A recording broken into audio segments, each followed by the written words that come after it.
ഇന്ന് നാം വന്നിരിക്കുന്നത് ഒരു മത്തി പീരയാണ്.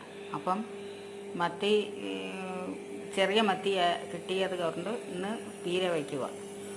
അപ്പം അതിന് ആ മത്തി ഒരു മത്തി 3 കഷ്ണമായിട്ട് വെട്ടി ചെറുതായിട്ടാക്കി വെച്ച് കഴുകി നല്ലപോലെ കഴുകി വാരി ഒക്കെ വെച്ചിട്ടുണ്ട്.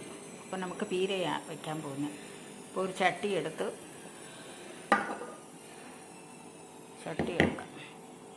ചട്ടി എടുത്തിട്ട് ഇതിനകത്ത് ഉള്ളി, പച്ചമുളക്, കറിവേപ്പില, മറ്റേ മഞ്ഞൾ പൊടി, കുറച്ച് പച്ചമുളക് ചതച്ചിട്ടുണ്ട്. ഇത് കറിവേപ്പിലയും ഉള്ളിയും ഒക്കെ കുറച്ച് ചതച്ച് ഇങ്ങനെ വെച്ചേക്കുന്ന എല്ലാം അരിഞ്ഞും വെച്ചേക്കും. നല്ല എരിവുള്ള പച്ചമുളക് വേണം. അപ്പോൾ അത് ഇതിനകത്ത് ഇടാം.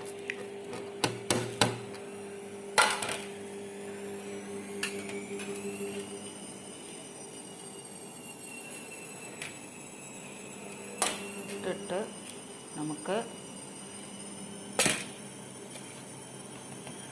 ഉപ്പിടാം.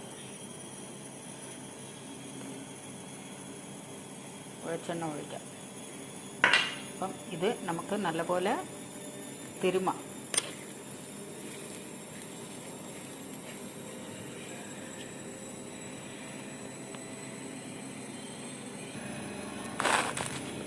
നമുക്ക് ഇത് നല്ലപോലെ ഇതാക്കി വെച്ചിട്ടുണ്ട്. അപ്പം ആവശ്യത്തിന് പുളിയിടാം. ഇത്തിരി ചെറുതാക്കി ആക്കിയിടണ്ട. പുളി ഒത്തിരി ആണെങ്കിൽ നമുക്ക് പിറക്കി മാറ്റാം. പുളി ഇട്ടു നമുക്ക് മീനിടാം.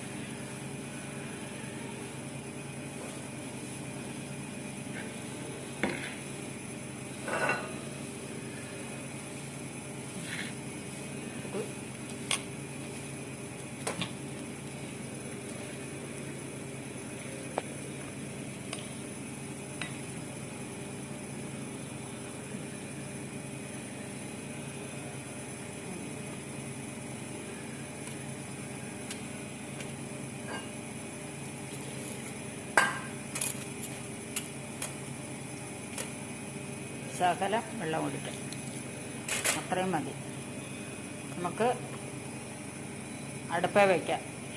ഇത് നല്ലപോലെ എല്ലാം ആക്കി വെച്ചിട്ടുണ്ട്. എളുപ്പം നമുക്ക് ചെയ്യുകയും ചെയ്യാം. എന്നിട്ട് നമുക്ക് ചെറിയ മത്തി കിട്ടുമ്പോഴേ ഇങ്ങനെ ചെയ്യാൻ പറ്റത്തുള്ളൂ. വലിയ മത്തി പറ്റത്തില്ല.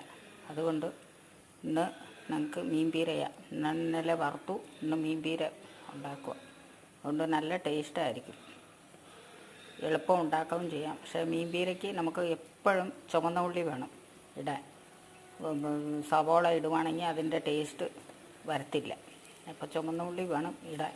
അതുപോലെ നല്ല എരിവുള്ള പച്ചമുളക് വേണം. അത് മത്തിക്കകത്തൊക്കെ എരിവും പുളിയും ഒക്കെ പിടിക്കണം. എന്നാലേ നല്ല ടേസ്റ്റ് വരത്തുള്ളൂ. അപ്പം നമുക്ക് ഇത് തിളയ്ക്കാറായി. അപ്പം ഇത് ഒരു 10 മിനിറ്റ് വേണ്ട. മത്തി ആയതുകൊണ്ട് എളുപ്പം ആകും. നമുക്ക് കുറച്ച് നേരം അടച്ച് വെച്ച് വേവിക്കാം. ഇതൊക്കെ നല്ലപോലെ വരുന്നുണ്ട്. ഇനി കുറച്ച് 5 മിനിറ്റ് ഇരുന്നാൽ മതി. നല്ല ഭംഗിയായിട്ട് വന്നിട്ടുണ്ട്. എളുപ്പം ഉണ്ടാക്കുകയും ചെയ്യാം.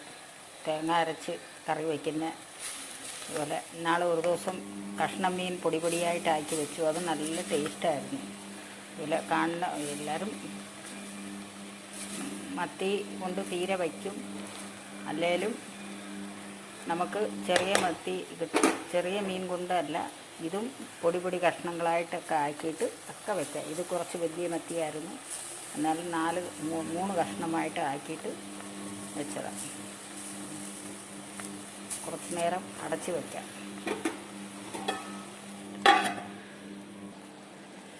മീൻ പീര അടിപൊളിയായിട്ട് നല്ലപോലെ ആയിട്ടുണ്ട് മീൻ പീര. പക്ഷെ നോക്കി നല്ല ഉപ്പും എരിവും പുളിയും ഒക്കെ ഉണ്ട്. നല്ലതാണ്. ചോറിൻ്റെ കൂടെ ഈ ഒരു കറി മാത്രം മതി. ഇത് മാത്രം ഇട്ട് വിരവി കഴിക്കാം. എളുപ്പത്തിന് ഉണ്ടാക്കുകയും ചെയ്യാം. പൊടിമീൻ കിട്ടണമെന്നില്ല. മത്തിയാണെങ്കിൽ 4 കഷ്ണമായിട്ട് നുറുക്കിയാൽ മതി. അമ്മ അങ്ങനെയാണ് പറഞ്ഞത്. ചെറിയ മത്തി വേണമെന്നല്ല, ചെറുതായിട്ട് നുറുക്കിയാൽ മതി. നല്ലതായിട്ട് വരും പീരയ്ക്കെന്ന് പറഞ്ഞു. അതുകൊണ്ട് അമ്മ പറഞ്ഞാൽ കേട്ട് അതുപോലെ വെച്ചാൽ. എന്നാലും നല്ലതായിട്ട് വന്നിട്ടുണ്ട്. പുളിയൊക്കെ നോക്കണം. പുളി ഒത്തിരി ഉണ്ടെങ്കിൽ പറക്കിക്കളയും. അത്രയേ ഉള്ളൂ. മീൻ പീരയുടെ പണി കഴിഞ്ഞു. ഇത്തിരി കുറച്ച് പുളി കൂടുതലുണ്ടായിരുന്നു. അപ്പം ശകലം എണ്ണ ഒഴിച്ചു. അതിൻ്റെ പരിപാടി അത്രയേ ഉള്ളൂ.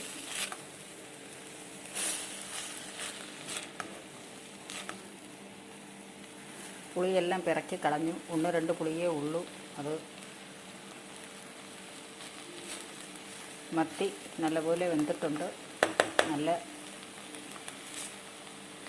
അത്രയേ ഉള്ളൂ. മത്തിയുടെ പണി കഴിഞ്ഞു. കാണുന്നവരെല്ലാം ട്രൈ ചെയ്ത് നോക്കണം. ചെറിയ മീൻ കിട്ടിയാൽ മാത്രം വെക്കണ്ട. വലിയ മീൻ കിട്ടിയാലും ചെറിയ ചെറിയ കഷ്ണങ്ങളായിട്ട് ആക്കി വലിയ മത്തി കിട്ടുവാണെങ്കിൽ എല്ലാ സ്ഥലത്തും ഇപ്പോൾ മത്തി കിട്ടും. അപ്പം വലുത് കിട്ടിയാലും ഇതുപോലെയൊക്കെ ട്രൈ ചെയ്ത് നോക്കണം. നല്ല ടേസ്റ്റായിരിക്കും. അത്രയേ ഉള്ളൂ മീൻ കറി.